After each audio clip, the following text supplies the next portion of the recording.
En este momento se desarrolla esta reunión medular para la activación de los siguientes pasos en Venezuela para enfrentar la crisis económica, político y social. Hasta este momento ya han hablado varios cancilleres reunidos. Recordemos que 12 de ellos votaron para que se llevara a cabo esta sesión ya de cancilleres y en este momento este debate avanza. Abogado, bienvenido. Le pregunto qué significa esta reunión per se para Nicolás Maduro, el hecho de que ya estén debatiendo los cancilleres. Bueno, muy buenas tardes, muchísimas gracias por la invitación. Bueno, esto para el régimen significa un golpe bien duro porque ya está en pleno desarrollo la activación del Tratado Interamericano de Asistencia Recíproca, que es un tratado bastante amplio, el cual incluye la posibilidad también del uso de la fuerza. Pero la pregunta es si lograrán el consenso necesario para activar otro paquete de sanciones políticas, económicas y diplomáticas o llegar a un extremo para muchos que significa una intervención militar extranjera. Hablemos de esta primera parte, del paquete de sanciones. ¿Puede ser el mecanismo para que Nicolás Maduro salga del poder o, por el contrario, puede ayudarlo a perpetuarse en el poder? Sin embargo, pues las afectaciones a los venezolanos serían inminentes. Sí, el artículo 8 del tratado establece una serie de medidas que van desde medidas diplomáticas hasta pasando por sanciones diplomáticas y también contempla el uso de la fuerza. Esto, no olvidemos, es una primera reunión del órgano de consulta que ya para su activación pues se deben cumplir ciertos requisitos y esos requisitos fueron cumplidos. En el día de hoy se está dando la primera reunión del órgano de consulta y no quiere decir esto que lo que hoy se decida ya quedará pues sellado este tema y cerrado el tema del TIAR.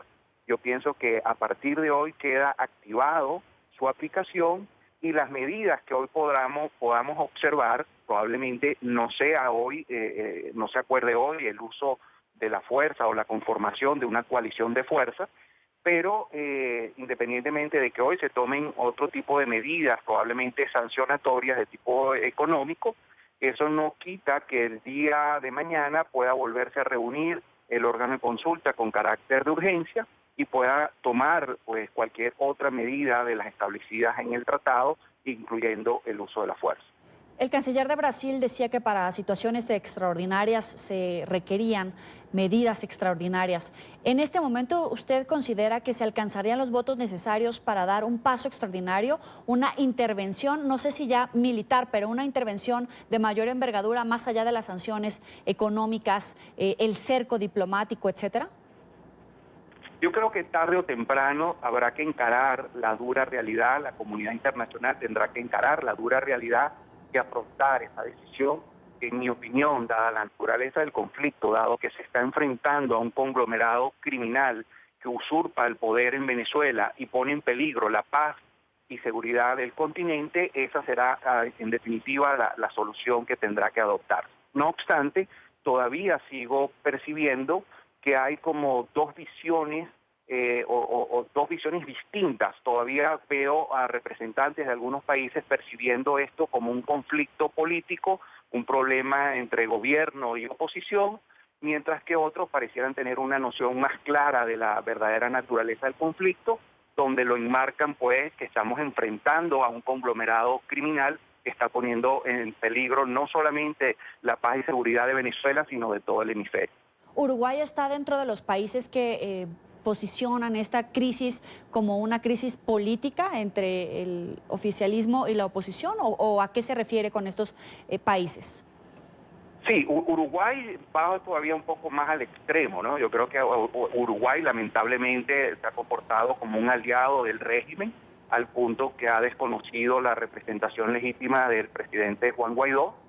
Y pues apartando ese extremo hay otros países como por ejemplo Costa Rica, Chile y Perú, que en un primer momento cuando se iba a convocar el órgano de consulta promovieron una resolución donde se excluyera el uso de la fuerza, lo cual indica pues que tienen una errada percepción, en mi opinión, de lo que es la verdadera naturaleza del conflicto, porque vamos a estar claros, todos queremos una solución democrática y pacífica, pero no todos los conflictos pueden ser tratados con los mismos mecanismos. Entonces, no es lo mismo tratar un problema político que obviamente aplicar el uso de la fuerza a un problema político es completamente descabellado, pero tratar de aplicar a un problema criminal, terrorista, narcoterrorista, una solución política o democrática o electoral también es igual de descabellado. Ahora, el Grupo de Lima, previo a esta reunión, expresaba nuevamente su reconocimiento a la presidencia interina de Juan Guaidó. Entre esos países, evidentemente, está Perú. ¿Se puede empezar a dividir el Grupo de Lima, el respaldo que tenía el presidente interino Juan Guaidó ante ya estos organismos internacionales cuando de verdad vienen puntos de decisión donde los países tienen que decir si están de un lado o del otro? ¿Puede comenzar ya esta división a debilitarse? Bueno, una primera aclaratoria es que el Grupo de Lima no se rige por ningún tratado internacional, mientras que el TIAR, el Tratado Interamericano de Asistencia Recíproca, sí es un tratado que establece tanto derechos como obligaciones internacionales. De allí lo manifestado al inicio de la reunión por el canciller de Colombia, pues el TIAR configura indiscutiblemente el marco jurídico idóneo para resolver este conflicto que presenta la nación venezolana. Pero la pregunta va en el sentido de qué tanta es la fortaleza todavía de Juan Guaidó. ¿Todavía le queda ese empuje de la mayoría de los países para sacar adelante un consenso y lograr la transición democrática? ¿O ya ni siquiera podemos pensar en ese voto? Sí, amplío un poco mi respuesta con respecto a lo anterior. El Grupo de Lima, como dije, no se rige por ningún tratado internacional, mientras que el TIAR sí se rige por este tratado internacional y además también tiene vinculación con el sistema interamericano, donde la propia Organización de Estados Americanos ha reconocido la legitimidad del presidente Guaidó, de manera que la legitimidad del presidente Guaidó no está en discusión entre los miembros del TIAR. Poco importaría que algunos miembros por ejemplo, como Uruguay, no lo reconozcan, o algunos otros miembros de la Organización de Estados Americanos. Lo importante es lo que sostienen y piensan los 18 miembros del Tratado Interamericano de Asistencia Recíproca. Y ese punto creo que no está en discusión. Lo que está en discusión es cuáles medidas son las idóneas para aplicar en este momento. Y quizás la fotografía de hoy no va a ser la misma que la fotografía dentro de una semana o probablemente dentro de un mes. Entonces, eso hoy es lo que se está debatiendo, cuáles son las medidas en este momento aplicables a la situación de Venezuela. Abogado, las decisiones que han expresado los gobiernos de Rusia, de China, a lo largo de esta crisis de seguir respaldando a Nicolás Maduro, ¿de qué manera pueden mermar la aprobación del TIAR ya en estos momentos, a estas alturas? Una de las grandes ventajas que tiene el TIAR es que se rige por este órgano de consulta y sus decisiones en principio no estarían sujetas a la autorización o aprobación del Consejo de Seguridad de las Naciones Unidas, donde China y Rusia precisamente tienen derecho de veto. Ahora, hay una discusión de si el uso de la fuerza tiene que ser también aprobado por el Consejo de Seguridad, en virtud de que hay una norma en la Carta de las Naciones Unidas que dice que los tratados subregionales no le quitan esa competencia al Consejo de Seguridad. Sin embargo, también la propia Carta de las Naciones Unidas establece en su artículo 2.7 que los conflictos internos no son de la competencia del Consejo de Seguridad, de manera que viendo la naturaleza verdadera del conflicto venezolano, donde hay una tiranía narcoterrorista que usurpa el poder y pone en peligro de la paz del continente, es claro que conforme al artículo 6 es competencia del TIAR, pero también es claro que conforme al artículo 2.7 de la Carta de las Naciones Unidas no es competencia del Consejo de Seguridad de la ONU, de manera que ese veto de China y Rusia no podría afectar a la situación de Venezuela en el marco que he referido anteriormente. Abogado, brevemente, de aquí en adelante, ¿cuáles son las claves de esta sesión, de la votación, etcétera? ¿Cuáles son, perdón? Las claves. Las claves, ¿dice usted? Sí, las claves para los siguientes días en este debate ya con los cancilleres.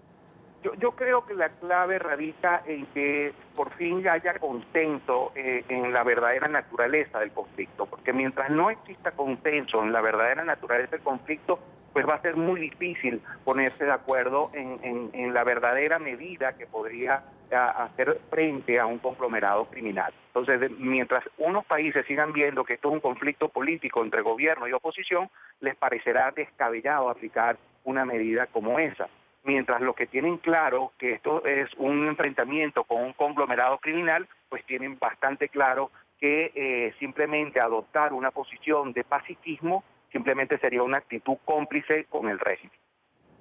Y yo creo que el debate debe de darse allí, en determinar la verdadera naturaleza del conflicto. Hasta ahora, Colombia es uno de los países más afectados por la ola migratoria. Hay un conflicto en la frontera.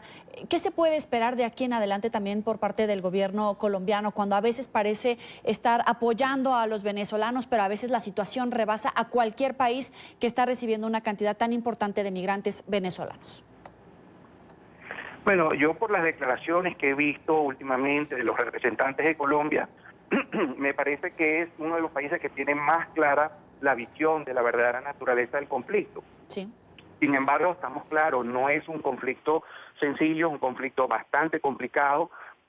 Pedir uso de la fuerza, conformar una coalición, pues también requiere del apoyo de otros países, y yo supongo que en estos momentos eso es lo que se debe estar discutiendo y tratando de llegar a consenso. No creo que sea hoy, repito, que se tome una medida como esa, pero tarde o temprano a la comunidad internacional le tocará encarar esa dura realidad, y también encarar que mientras más posterguen esa solución, lejos de bajar los costos, estos aumentarán, Abogado, tanto para Venezuela como para todo el hemisferio. usted dice que esa decisión no se va a tomar hoy.